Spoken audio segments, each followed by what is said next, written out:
नमस्कार, मी पंजाब डक। राज्यात सांगायचं झालं तर 7, 8, 9, 10, 11, 12 जूनच्या दरम्यान राज्यात मोसमी पाऊस येणार आहे, म्हणून हा अंदाज महाराष्ट्रातल्या सर्व शेतकऱ्यांनी लक्षात द्यायचा।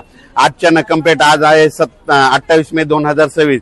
आजपासून कंप्लीट 9 दिवस शिल्लक राहिले शेतीचे कामे करण्यासाठी। शेतकऱ्याला विनंती की तुम्ही काय करा, या 9 दिवसामध्ये शेतीचे कामे करून घ्या, कारण की राज्यामध्ये 7, 8, 9, 10, 11, 12 दरम्यान मोसमी पाऊस बरसणार आहे, म्हणून हा अंदाज लक्षात घ्यायचा।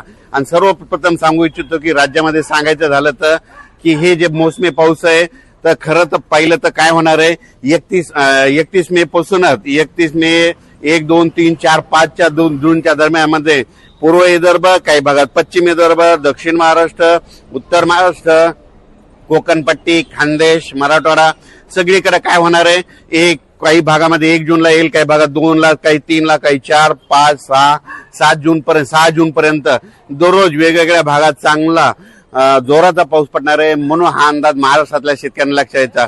पण हे 6 जून पर्यंत पाऊस पडल्याच्या नंतर त्याच्या पाठोपाठ लगेच मोसमी पाऊस येणार आहे आणि 31 आणि 1 तारखेला केरळमध्ये मान्सून दाखल होणार आहे आणि केरळमधून कंप्लीट 5 ते 6 दिवसामध्ये ते महाराष्ट्रात येणार आहे। म्हणून ही सर्वप्रथम महाराष्ट्रातल्या शेतकऱ्यासाठी आनंदाची बातमी। माझी सगळ्या शेतकऱ्याला विनंती, आजच्या कंप्लीट 9 दिवस शिल्लक राहिलेले आहेत, तुमचे काम करण्यासाठी 9 दिवस आहे। तुम्ही शेतीचे मशागतीचे काम करून घ्या, कारण की राज्यामध्ये पावसासाठी खूप पोषक वातावरण आहे।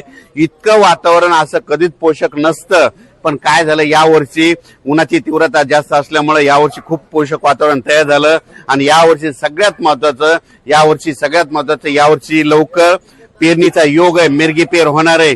कापसाच्या देखील बऱ्याच शेतकऱ्याचा काय होणार आहे, 2-3 टप्प्यामध्ये लागवडी होणार आहेत, कारण की काय होणार आहे, काही भागामध्ये 1 जून ते 6 जूनच्या दरम्यान काही ठिकाणी खूप जोराचा पाऊस पडणार आहे, काही निरंक राहील, काही भागामध्ये जास्त पाऊस पडणार आहे। म्हणून हा अंदाज महाराष्ट्रातल्या सर्व शेतकऱ्यांनी लक्षात घ्यायचा।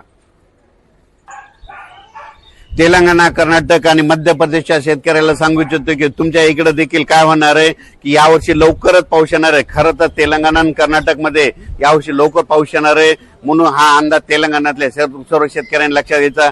कर्नाटकच्या देखील सर्व शेतकऱ्यांनी अंदाज लक्षात घ्यायचा, आंध्र प्रदेशच्या शेतकऱ्यांनी देखील अंदाज लक्षात घ्यायचा आणि आपण आपल्या पेरणीचं नियोजन लावायचं।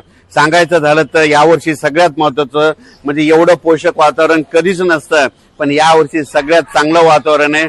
मी म्हटलं होतं ना, 2026 ला शेतकऱ्याची पिकं चांगली येणार, ज्या वर्षी पेरणी लवकर होते त्या वर्षी शेतकरी मालामाल होतो, म्हणून हे लक्षात घ्यायचं।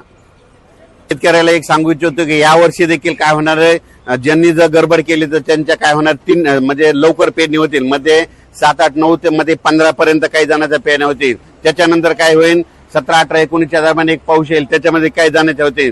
त्याच्यानंतर 25 ते 30 मध्ये एक पाऊस येणार, मोसमी पाऊस त्याच्यामध्ये होतील, आणि याच्यातून जर काही उरले तर मग ते 7 जुलैच्या दरम्यान जाते। पण यावर्षी मात्र पेरणीचा खूप चांगला योग आहे, म्हणून अंदाज लक्षात घ्यायचा।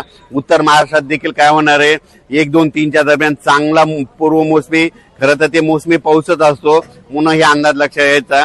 म्हणून हे लक्षात घ्यायचं, चांगला पाऊस पडणार आहे।